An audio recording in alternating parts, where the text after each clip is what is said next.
Greetings and welcome to another edition of 30 Minutes with the Author. I'm your host, Lori Creever. Today's program, we are joined by Joy Kuby. She's written a wonderful book, a collection of stories. It's called The Fortunate Four and Other Journeys of the Heart. Welcome to our program. Thank you, Lori. It's so much fun to be here with you. Well, thanks. How did you get the idea for The Fortunate Four and Other Journeys of the Heart? Where did this come from? Well, it kind of started a little bit over 10 years ago. I worked on the book for about 10 years. I had been an artist, but I got the strong feeling to write a tribute to women.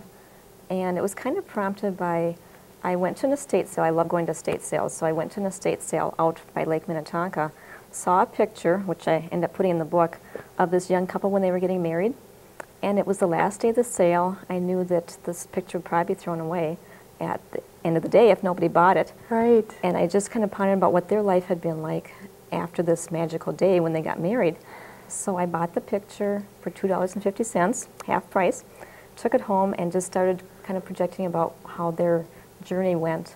And it made me realize, oh, there's a lot of women from my mother's and grandmother's generations that are still living, that it's not too late to get their stories. Mm-hmm. So I started seeking out different spirited women. I knew there were a lot of spirited, passionate women from that generation. I didn't know what I would find out, but I started this journey to gather their stories. Okay.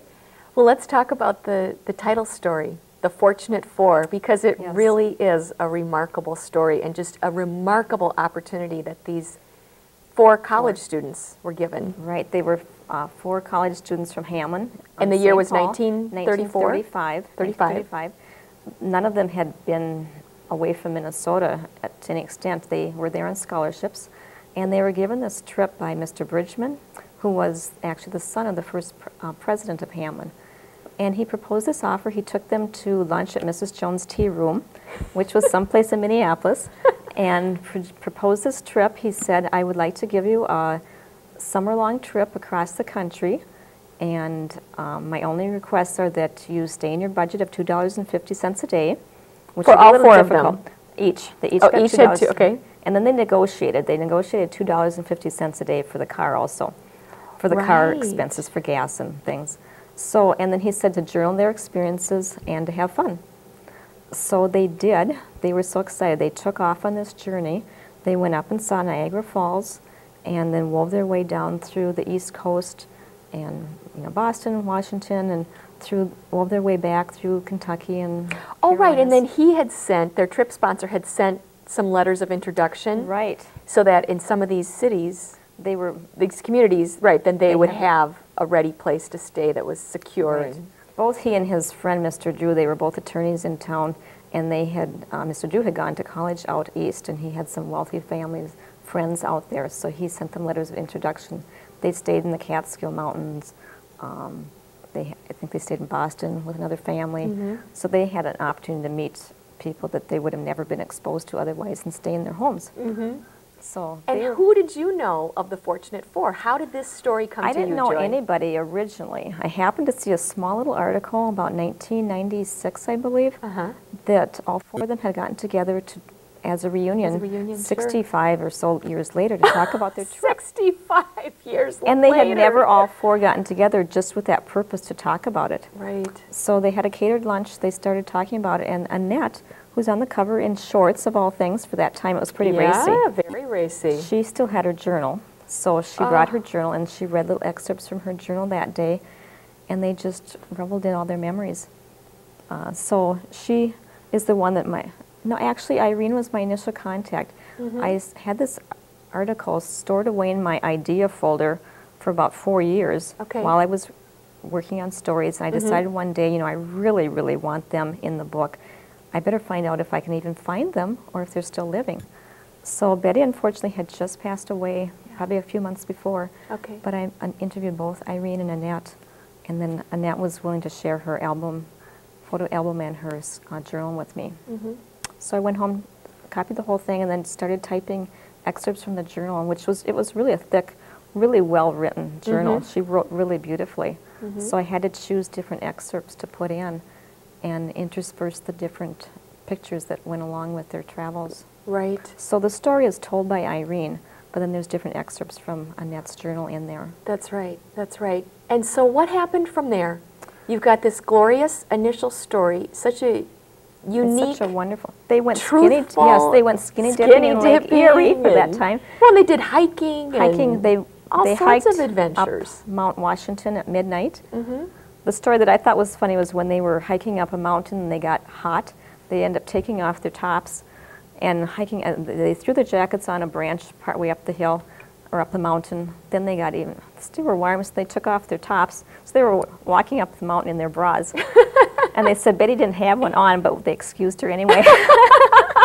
So they were kind of, and I would worry about that the clothes would be taken by somebody, when they went down, but they didn't seem to even think of that. It is a really neat snapshot of that era. Yes. So how did you then begin to connect yourself as a researcher with other women's stories?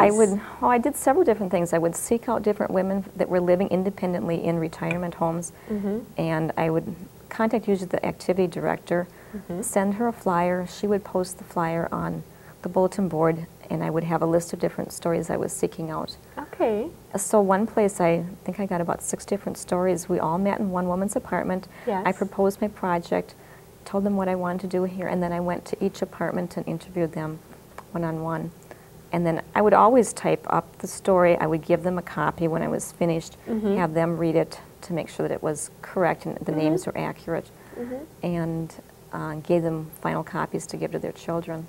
Oh, neat. So a lot of people, then after the book was all finished, I went to each woman that I could track down and gave them a finished copy of the book, and they were just thrilled. Some had forgotten I was even working on writing the book. It had been so long. Sure. Just some of them. And the ones I loved were the stories where I met the women totally by coincidence. And I have a chapter on like destiny, how certain things happen or paths are crossed, and the whole area of destiny or coincidence are interesting to me. Yes. How you meet somebody and it takes you down a whole different path, or how I met somebody just by crossing paths briefly that got to be like Chris Madison. She has a story called The Journey from Hollywood. I met her just in this brief moment, got to know her, knew that I wanted to have her story in my book. Because she spent a lot of her adult life in Minnesota, but she'd grown up in Hollywood? She grew up during the heyday of the glamorous days of Hollywood, and she ended up working for Orson Welles. Wow. And she was a neighbor to Walt Disney, so she has a lot of really very fascinating, colorful stories. And it's not just her early life, but what she did with her life afterwards and how she overcame tragedy, and just her whole life is about creativity. So it was just a combination of all these different stories that I knew I wanted to pass on to other people. They kind of became like my little children. Like I was protective of these stories, and each story that I was working on was my favorite story Oh, it's at just the such time. right. Each one is such a gem. They're just so different from each other, aren't they? Yes, absolutely. Each person has such a unique journey, even though they're not famous people. Every person that lives has an interesting story to tell. Yes, yes. So I note that one of the really lovely themes in your book is the idea of a true and deep, lasting love. There's a lot of wonderful love stories of how did this man and this woman come together, and then what happened in their marriage after. Let's talk about one of those. One that sticks out to me is the couple that met in the sanatorium. Oh, Don and Emil. Yes. Yes. I just think they have a love story that sounds like a movie script. Yes. Because he was from a different country. He had come from Latvia, and he was recovering from tuberculosis in the sanatorium. She was this gorgeous young nurse that was taking care of the men on this ward. And she was very smart, always a very good student. Yes. He ended up falling in love with her. They secretly passed love letters. She wasn't supposed to date the patients. Sure. But a lot of them did. Sure. So they secretly passed love notes, and And what a love that would be coming from her. He had nothing. Yes. And he was very And that's what he said in one of his letters, too. I have nothing to give you except for my love. But he was just such a, she could see the gentle spirit that came out from him, I think.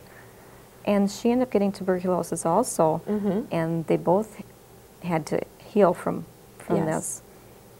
but they've been married over 50 years now, and they just have this wonderful relationship. And he's such a sweet man. I see them quite often. They live not too far from me. I didn't know them at all before, but they're just such a sweet couple. So it's always a delight to see them. Now, is this the couple that got married in a TV show? Yes, that was really interesting How did too. that happen? They had no money. Her mother had just died, and So what year would this have been? This is 1952. Okay. They didn't know how they were going to get married. They just knew that they wanted to be together. He had saved money he worked on leather works while he was in the sanatorium. Oh, okay. So he had secretly saved money to buy her a ring and presented her with this ring. They didn't know how they were going to get married. And then a nursing friend of hers happened to say, well, she lived out in California. She said, why don't you try to get on this show called the Bride and Groom Show?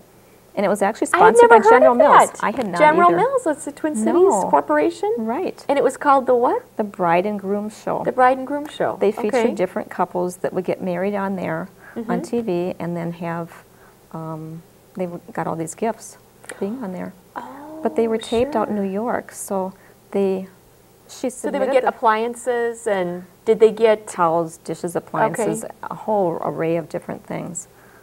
There's a really, really fun picture in the book of them posed by their new stove, wearing their wedding dress and tuxedo. And what a dream. I mean, Yes. it's a dream come true. But they were lucky to get picked. She submitted the application and kind of forgot about it, and then got a call one morning while she was on the nursing ward that they were selected. So they had to go out by train. There was a really bad blizzard when they were leaving. No, they went by bus. Well, that's no surprise. A blizzard coming from the Midwest. Yes, so they traveled out there, and then the fun part was when, right before they got on there, they were watching they had never seen the show because they didn't have a TV. Right. But they watched the taping of the show before them, and it was Dick Van Dyke and his wife that he got married to at the time was the one that got married right before them. What a story. Isn't that a stitch?